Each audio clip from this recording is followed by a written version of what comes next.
ইমাম সাহেব বললেন, মহিলা যান, আপনি চলে যান, তবে হ্যাঁ, আপনি নিজে থেকে এই জায়গায় আসেন নাই, আল্লাহ আপনাকে পোলাও মোরগ দিয়ে এই জায়গায় পাঠাইছেন।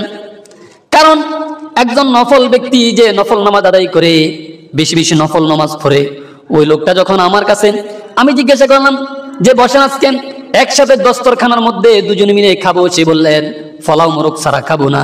তার মানে হলো সে শুধু নফল ইবাদত করে তা না, সে একজন আবেদ ব্যক্তি। যে ব্যক্তি নফল নামাজ বেশি বেশি আদায় করবে, নফল ইবাদত করবে, আল্লাহ রাব্বুল আলামিন নফল ব্যক্তির প্রত্যেকটা কথা সাড়া দেন। ওই যে রাত্রিবেলা আসার সময় বলছে পোলাও মোরগ ছাড়া আমি খাবো না, তার মানে হলো ওই যে নফল নামাজ আলা ব্যক্তি আল্লাহর কাছে বলছে, মুখ দিয়ে বাইর হইছে, ওইটা আল্লাহ কবুল করে নিছেন। নবী করিম সাল্লাল্লাহু আলাইহি ওয়াসাল্লাম বলেন,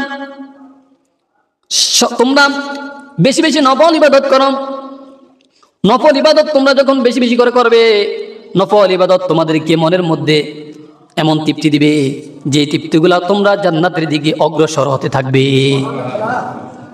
কিন্তু নফল নামাজ ছেড়ে দিছি, নফল তো দূরের কথা, ফরজ ছেড়ে দিয়েছি, এখন ফরজই পড়ি না, ঠিকই না? সেজন্য রাসূল সাল্লাল্লাহু আলাইহি ওয়াসাল্লাম বলেন, মান সাল্লা বাদাল মাগরিবি সিত্তা রাকাতিন লাম ইয়াতাকাল্লামা ফীমা বাইনাহুমা বাইনাহুন্না বিসুইন উদিলনা লাহু বিইবাদাতি 12 সানাতান।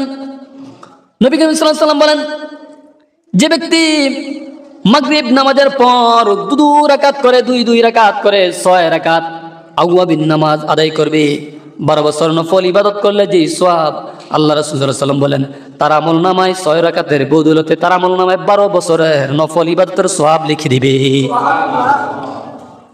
কয় রাকাত? 6 রাকাত। কয় রাকাত করে?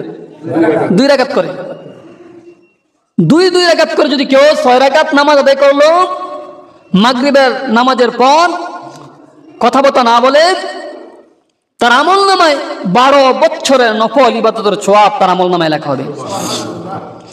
নফল ইবাদত করার জন্য কোনো বুজুর্গ আলেমের প্রয়োজন হয় নাই, নফল ইবাদত করার জন্য অত বড় কিতাবের প্রয়োজন হয় নাই, নফল ইবাদত করার জন্য সিয়াসাতুল কিতাব পড়তে হবে সেটারও প্রয়োজন হয় নাই, তাফসিরে জালালাইন পড়তে হবে সেটারও প্রয়োজন হয় নাই। নফল ইবাদত হলো এমন একটা জিনিস, যে কেউ যদি আল্লাহকে রাজি খুশি করতে চায়, সেজন্য নফল ইবাদত করে, নফল ইবাদতের উপরে আর কোনো ইবাদত নাই। আল্লামা সলিমুল্লাহ রাহমাতুল্লাহি আলাইহি তার কিতাবের মধ্যে লেখেন যে একজন ইমাম নামাজ শেষ করলেন, মাগরিবের নামাজ শেষ করে যখন তিনি এশারের নামাজ শেষ করলেন, এশারের নামাজ শেষ করে যখন তিনি দস্তরখানা বিছাইলেন, নামাজ শেষ করেন, খাবার খাবেন, রাতের খাবার খাবেন, ডিনার করবেন, রাতে যখন খাবার খাবেন, দস্তরখানা বিছাইলেন খাবারের জন্য, হঠাৎ করে মসজিদের মধ্যে একজন গায়রে আলেম ঢুকে গেলেন, তবে নফল ইবাদত করার লোক। ইমাম সাহেব চিনতেন তিনি যে নফল ইবাদত করেন, ভালো কাজগুলো করেন, তিনি জানতেন। ইমাম সাহেব ডাক দিয়ে বললেন, ও ভাই আসেন, আপনি আর আমি আজকে একসাথে খাবার খাবো, এই যে দস্তরখানা বিছাইছি, দস্তরখানা বিছিয়ে খাবার রাসূলের সুন্নত, দস্তরখানা বিছাইলেন, এখন একসাথে খাবেন। লোকটা ডাক দিয়ে বললেন, ইমাম সাহেব আপনার খাবারের মধ্যে কি আছে দেখি। টিফিন বাড়ি খুললেন ইমাম সাহেব, খোলার পর তিনি দেখতে পেলেন তেমন কোনো পোলাও মোরগ কোনো ধরনের খাবার নাই। বললেন, দূর মিয়া, আপনার খাবারই খাবো না। ইমাম সাহেব বললেন, নফল ইবাদত করে আবেদ ব্যক্তি, কিন্তু পোলাও কোরমাও স্বাদ মুখ থেকে এখনো যায় না। কিন্তু সে নফল ইবাদত করতেন, নামাজ পড়তেন, রোজা ঠিক মতন রাখতেন, আল্লাহর কাজগুলো ঠিক মতন পালন করতেন। ইমাম সাহেব বললেন, এখন পর্যন্ত পোলাও মোরগের স্বাদ তার মুখ থেকে কি যায় না, অথচ নফল ইবাদত করে। আল্লাহ রাব্বুল আলামিন বলেন, লা ইন শাকারতুম লাযিদান্নাকুম ওয়া লা ইন কাফারতুম ইন্না আযাবি লাশাদীদ। তোমরা আমার শুকরিয়া আদায় করো। কি আদায় করো? শুকরিয়া আদায় করো। ইমাম সাহেব বললেন, পোলাও মোরগ এখন আমি কই পাবো? ধর্মিয়া আমি খাবোই না। ইমাম সাহেব কি করলেন, তার খাবারটুকু সুন্দর করে দস্তরখানা খেতে সে শুয়ে পড়লেন। আর ওই যে আবেদ ব্যক্তি, সে দাঁড়িয়ে দাঁড়িয়ে নামাজ পড়তেছেন, নফল নামাজ আদায় করতেছেন। নফল নামাজ পড়তে পড়তে পড়তে পড়তে যখন রাত 12টা হলো, সে কিছু সময় বসে বিশ্রাম নিতেছিলেন। হঠাৎ করে ইমাম সাহেবের দরজার মধ্যে এক মহিলা নক করতেছেন। কি করতেছেন? নক করতেছেন, আওয়াজ দিচ্ছেন। ইমাম সাহেব বলেন, কে? বলেন, ইমাম সাহেব দরজাটা খোলেন। দরজাটা কি খোলেন। ইমাম সাহেব বললেন, অত রাত্রে আপনি আসলেন, ঘটনা কি, কারণ কি? বললেন, ইমাম সাহেব এই নেন গরম গরম পোলাও মোরগ। ইমাম সাহেব বললেন, এত রাত্রে করে পোলাও মোরগ কিভাবে পেলেন? কোথায় পেলেন আপনি পোলাও মোরগ? মহিলা ডাক দিয়ে বললেন, ইমাম সাহেব, আমি যখন মাগরিবের পর আমার সন্তান হারিয়ে গেল, আমি খুঁজে পাই না, আমি নিয়ত করলাম যে যদি আমি আমার সন্তানকে খুঁজে পাই তাহলে পোলাও মোরগ দিয়ে আমি মসজিদের ইমাম সাহেবকে একবেলা খাবার খাওয়াবো, একবেলা খাবার দিব ইমাম সাহেবকে আমি।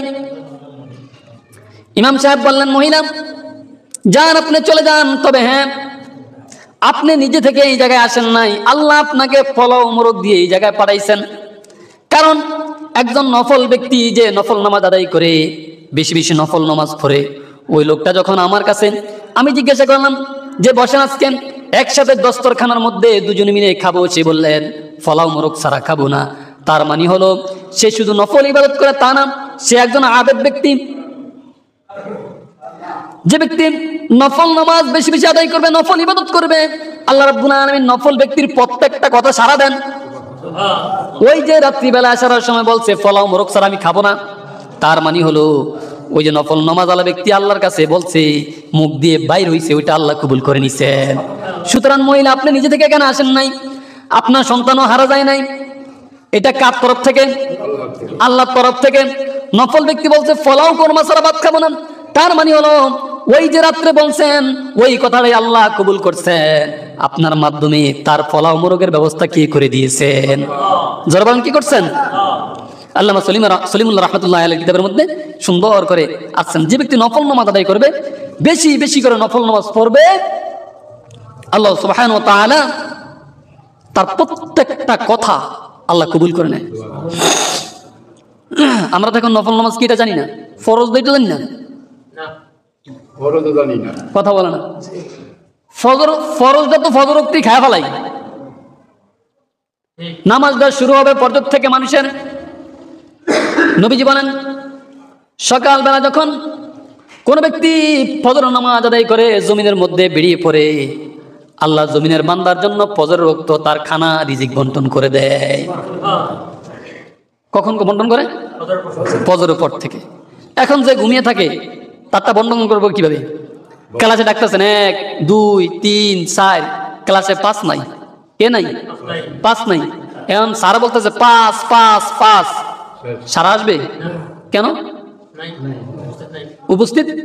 আল্লাহ বলেন, যে ব্যক্তি ফজর নামাজ আদায় করবে, ফজর নামাজ পড়বে আর জেগে থাকবে, জেগে থাকার পর কি করবে?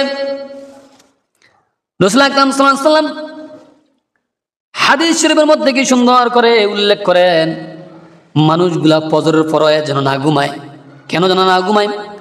আল্লাহ রাসূল সাল্লাল্লাহু আলাইহি ওয়াসাল্লাম বলেন, মান সাল্লাল ফজর বিজামাতিন সুম্মা ক্বাদা ইয়াজকুরুল্লাহ তাআলা হাত্তা তাতলাউ শামসু সুম্মা সাল্লা রাকাতাইন কানাত লাহু কাআজরি হাজ্জাতিন ওয়া উমরাতিন তাম্মাতিন তাম্মাতিন তাম্মাতিন। নবী করিম সাল্লাল্লাহু আলাইহি ওয়াসাল্লাম বলেন, যে ব্যক্তি ফজর নামাজ জামাতে পড়বে আর সূর্যোদয় পর্যন্ত জিকির করবে, তাসবিহ তাহলিল পাঠ করবে, আল্লাহর নাম স্মরণ করবে, আর 2 রাকাত এরশাদের নামাজ যে ব্যক্তি আদায় করবে, তার আমল নামায় আল্লাহ রাব্বুল আলামিন একটা হজ এবং উমরার সব তার আমল নামায় লিখে দিবেন।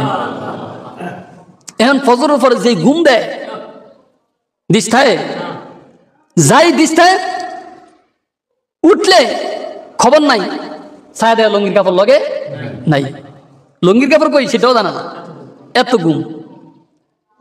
অথচ তুমি একদিন ঘুমাইবা, ওই ঘুম কেউ ভাঙবে না, মুয়াজ্জিনের আযান তোমার কানে আসবে না? আসবে। ওই ঘুমটা কোন ঘুম? হ্যাঁ, চিরনিদ্রা না? ওটা মনে হয় বিশ্বাস আছে? আছে। এই মসজিদের মধ্যে অনেক মুসল্লি ছিল, কথা বলেন না কা ছিল না? হ্যাঁ, এই জায়গায় বসতেন মরহুম কালুপাড়া হিসাব, এখন এই জায়গায় আর বসেন না। সবসময় আইসে কিন্তু উনি এই জায়গাটা বসতেন। ওই জায়গা আছে, লোকটা নাই, কেউ তার ডাকে না আজকাল। কোনো সাল্লিশিরাও, কোনো দরবারিরাও, অপরাধীরাও ডাকে। একদিন ঘুম আসবে তোমার, এমন ঘুম, যেই ঘুম তুমি এমন ঘুমাইবা, ওই ঘুম আর কোনোদিন তোমাকে ডাকবে না। সুতরাং রাসূলুল্লাহ সাল্লাল্লাহু আলাইহি ওয়াসাল্লাম বলেন, ওই ঘুমানোর আগে এমন ঘুম যাও যেই ঘুমটা তোমার জন্য শান্তিময় চলে আসে। মাঝে মধ্যে ফজর ওয়াক্ত নিজের ঘুমটাকে বিসর্জন দিতে হবে। ঘুম কি বিসর্জন দিতে হবে। রাসূল আকরাম সাল্লাল্লাহু আলাইহি ওয়াসাল্লাম বলছেন, যদিও আমলটা আমি নিজেও করি না, এশারের পরপর ঘুমিয়ে যাও। এশারের পরপর কি ঘুমিয়ে যাও, আর সকাল সকাল ঘুম থেকে উঠো। আর আমরা কি করি এখন বলুন তো? 12টা, 1টা, 2টা এফবি দেখে দেখা, ইউটিউব দেখে সময় যাইতে যাইতে অনেক সময় কি ফজর ওয়াক্ত হয়ে যায়। শয়তান জাসিমা আলা কলবি ইবনে আদম, এবার আদম সন্তানের কলবের মধ্যে কে যায়? শয়তান। যখন চোখ বন্ধ হয়ে আসে, রাত্রেবেলা টাইটানিক দেখছেন, জিওগ্রাফি দেখছেন, ইন্ডিয়ান মুভি দেখছেন, বাংলা ফিল্ম দেখছেন, ইংলিশ ফিল্ম দেখছেন, যখন চোখের মধ্যে ঘুম আসছে, শয়তান তখন কলবের মধ্যে বৈশা এমন বাতাস দিছে, ঘুম যাইছিল, এখন আপনাকে এসির মধ্যে কি যত গরম হোক আপনার ঘুম ভাঙে না। কে ঘুম পাড়াইতেছে বলুন তো? শয়তান। কে? শয়তান। এই জন্য কি করতে হবে? মাগরিবের নামাজ পড়ে, এশারের নামাজ শেষ করে সাথে সাথে খেয়ে দেন, ঘুমিয়ে যাও। এটা রাসূলের সুন্নত। রাসূলের সুন্নত। ঘুমটাও একটা নিয়ামত। ঘুমটাও কি? বৈজ্ঞানিক বলছেন, একটা মানুষ 24 ঘন্টার মধ্যে, কত ঘন্টার মধ্যে? 24 ঘন্টার মধ্যে সর্বনিম্ন 8 ঘন্টা। কত ঘন্টা? 8 ঘন্টা। যদি 8 ঘন্টা তার দৈনিক 24 ঘন্টার মধ্যে 8 ঘন্টা তার ঘুম না হয়, ওই লোকটার একাধিক রোগে আক্রান্ত করতে পারে। কি? ওই রোগটা হতে পারে মানসিক, ওই রোগটা হতে পারে ক্যান্সার, ওই রোগটা আপনার বিভিন্ন ধরনের রোগ, যেগুলা সমাধান করতে অনেক সময় লাগবে শুধু বেখেয়ালের কারণে। রাসূলের সুন্নত হলো, তোমরা এশার নামাজ পড়ো, পড়ার পর তোমরা খেয়ে দে ঘুমিয়ে যাও। আর যখন আসসালাতু খায়রুম মিনান নাউম, মুয়াজ্জিন যখন ডাক দেয়, ঘুম থেকে কি ভালো? নামাজ। আর ঘুমিও না, এবার উঠে পড়ো। এবার কি? উঠে পড়ো। রাসূল সাল্লাল্লাহু আলাইহি ওয়াসাল্লাম বলেন, তখন আল্লাহ পাক রিজিকের দরজাটা কি করেন? খুলে দেয়।